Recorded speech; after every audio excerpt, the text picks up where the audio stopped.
have such skill and gymnastics in exploring many different levels of consciousness, but with very little wisdom. So there's a good reason why in the teaching of Gautama Buddha, his teaching can be divided into three different aspects. One is sila, and sila is pretty much similar to the yamas and niyamas of yoga. It's all about certain moral and ethical observances which you are to adopt throughout the course of your discipline. Then the next part of his teaching is samadhi. You've heard the word samadhi before, right? Just keep in mind, because can create a lot of confusion. When the Buddhists use the word samadhi, it's in a different sense than what is meant in other non-Buddhist traditions, which is the merging of the observer and the observed as one indivisible reality. Samadhi here means something different. Among the Buddhists, it means concentration. So that's samadhi.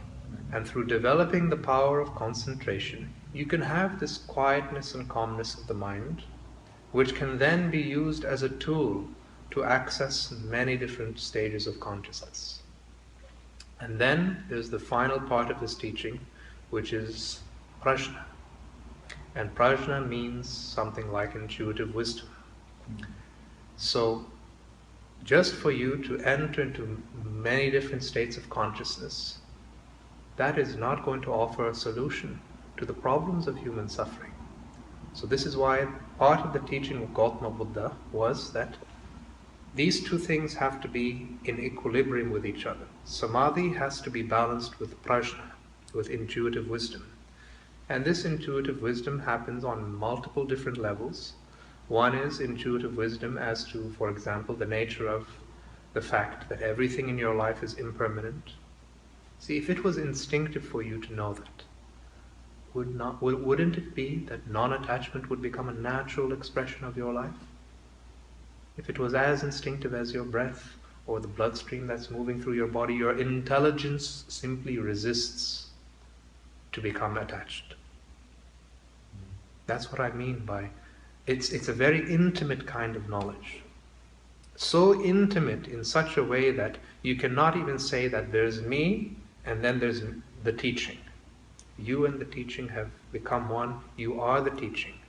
You are yoga. I don't think that when it comes to transmitting yoga, anybody can ever teach yoga. You have to be yoga. And just through your very being, your very presence in itself is a teaching in itself. That is where the real yoga lies. It's all in the non-verbal details. Because after all, everything which is existential, which has roots in reality, has to do with being. Right? Not with thought, not with emotion, with being. So there's more truthfulness on a single blade of grass or a single lonely leaf on a tree than all the world's theories, religions, and explanations combined together. So being in communion with truth in that sense, it should be understood as a process of being. It is not that there's some truth that you've grasped in your hands, some special piece of knowledge, and that's the main thing. So there are certain realizations and insights which, when they strike the mind, they will lead to all sorts of transformations. And these transformations of the energy of the mind have been referred to as transformation of the gunas.